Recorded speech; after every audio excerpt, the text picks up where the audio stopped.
Ele morava em Palo Alto e trabalhava em Cupertino, no coração do Vale do Silício. Para muita gente, ele tinha um emprego dos sonhos, pois ele trabalhava na Apple entre 2007 e 2010. Para quem não se lembra, foi nesse período em que a empresa lançou o iPhone e voltou a ser uma das empresas mais inovadoras do mundo. Mas, surpreendentemente, em 2010, ele pediu demissão e voltou para o Brasil para investir em startups. Muita gente naquela época chamou ele de louco, mas se a gente olhar em retrospectiva, a gente até pode dizer que ele é um visionário, pois ele conseguiu prever o boom de empreendedorismo que aconteceria no Brasil nos próximos anos. Quem está aqui comigo hoje nos estúdios da B3 para contar essa história é Pedro Sirotsky Melzer, sócio da eBricks Ventures. Pedro, muito obrigado por aceitar o convite de participar do Café com o Investidor. Obrigado a você, Ralf. Conta essa história, como que foi? Você trabalhava na Apple e resolveu pedir demissão para voltar ao Brasil. Foi uma loucura?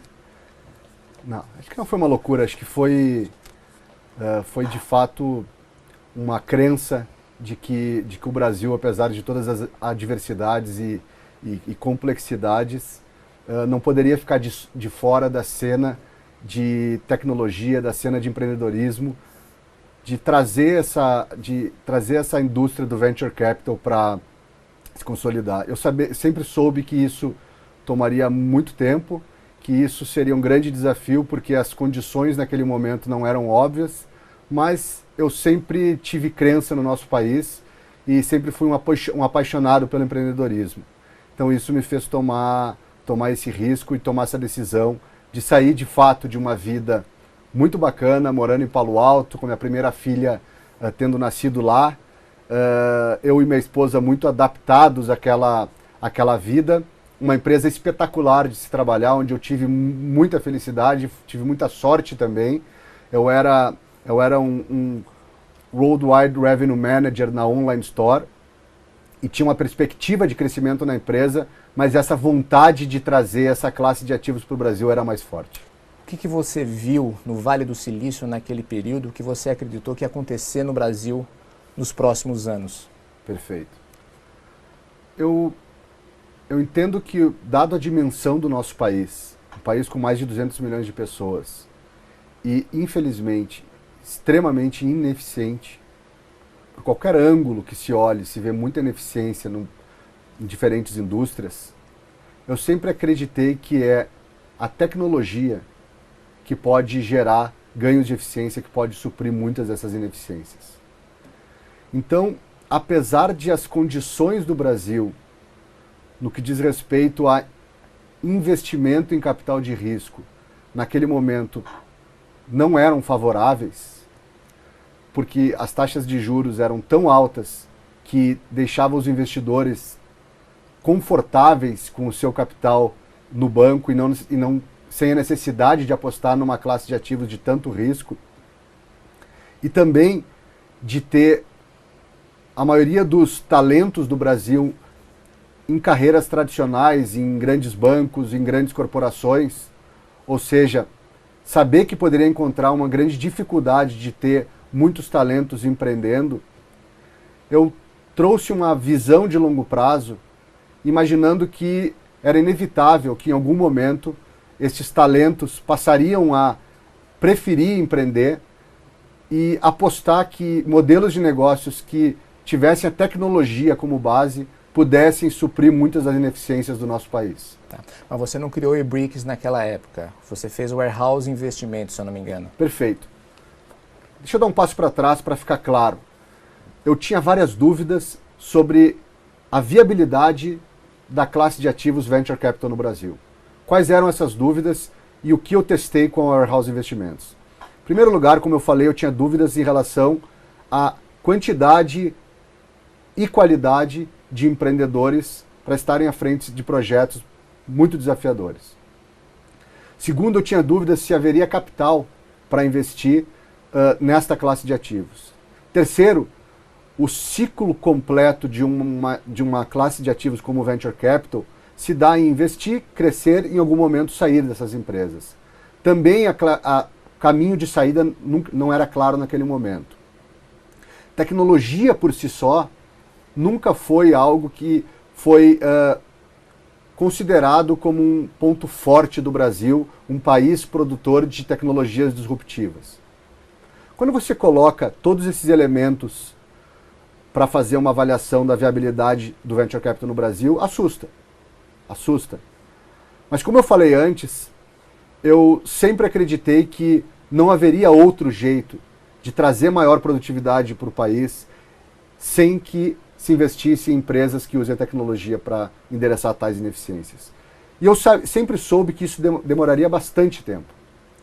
Então, quando eu fui sair de Palo Alto para São Paulo, e eu sou do Rio Grande do Sul, mas eu vim direto de Palo Alto para São Paulo em finalzinho de 2009 e 2010, eu fui testar esse modelo, fundei a Warehouse Investimentos com mais 2 colegas de MBA.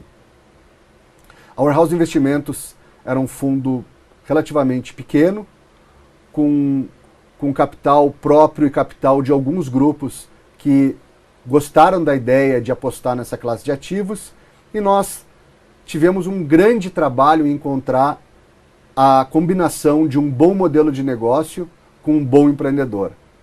Eu acho que tivemos o mérito e também a sorte de encontrar o iFood.com.br. Você investiu, é um dos primeiros investidores do iFood, Nós fomos hoje um unicórnio. Nós somos o primeiro investidor institucional do iFood. E eu acho que o iFood, ele de fato não era uma regra naquele momento, era uma exceção encontrar um modelo de negócio com uma dimensão incrível, com uma perspectiva incrível de se tornar algo muito grande e com um grupo de empreendedores que tinha alguns elementos que nos deixaram confortável investir.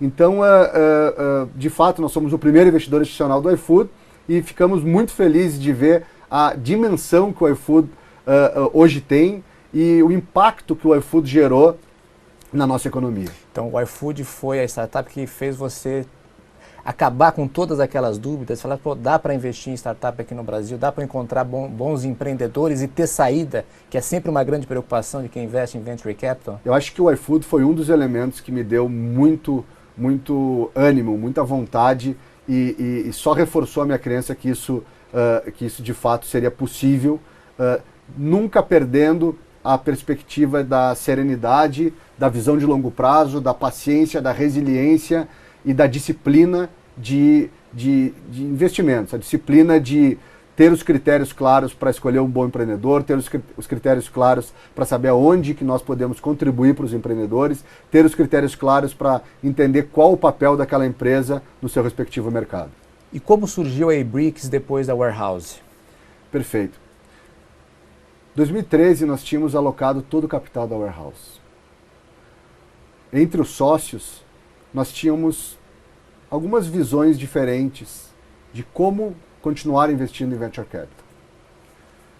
Foram sócios espetaculares que hoje são amigos, mas eu resolvi fazer uma carreira solo. Resolvi fundar a iBricks Ventures junto com o meu irmão, o Eduardo Sirotsky Melzer, e a família Scheiman, que são amigos e investidores dessa classe de ativos muitas décadas. Família que era do Grupo VRs. A família que ainda é do Grupo VR Benefício, que hoje eles têm uma plataforma de investimentos da própria família. Mas o que nos fez, eu e o meu irmão, a convidar a família Scheiman a fundar a iBricks Ventures foi a complementariedade da família Scheiman em relação a nós, foi a experiência que eles têm em investir nessa classe de ativos há muitos anos. Então isso nos deu condição de formarmos esse grupo e fundar a iBricks Ventures. A iBricks Ventures ela sempre teve o objetivo de, em primeiro lugar, que isso fosse uma partnership, que todo mundo que trabalhasse na empresa pudesse virar sócio da empresa. Uma plataforma de Venture Capital independente. Nós colocamos capital próprio, as duas famílias, e convidamos para investir nesta plataforma líderes de diferentes indústrias no Brasil. Então, líderes de bancos de médio porte, líderes de bancos de grande porte, líderes no setor de varejo, líder no setor de saúde, no setor da construção, no setor de infraestrutura. Mas pessoas físicas ou institucionais? Nós tivemos pessoas físicas e institucionais sempre com este olhar de serem líderes de algum mercado, líderes de alguma indústria. E isso tinha um papel extremamente relevante na nossa estratégia, porque nós entendemos que, à medida que o time começa a analisar as oportunidades e ter alguém que conhece há muitas décadas uma determinada indústria, combinar essa capacidade de análise do time com alguém que realmente conhece as nuances de uma indústria, traz um valor importante na tomada de decisão.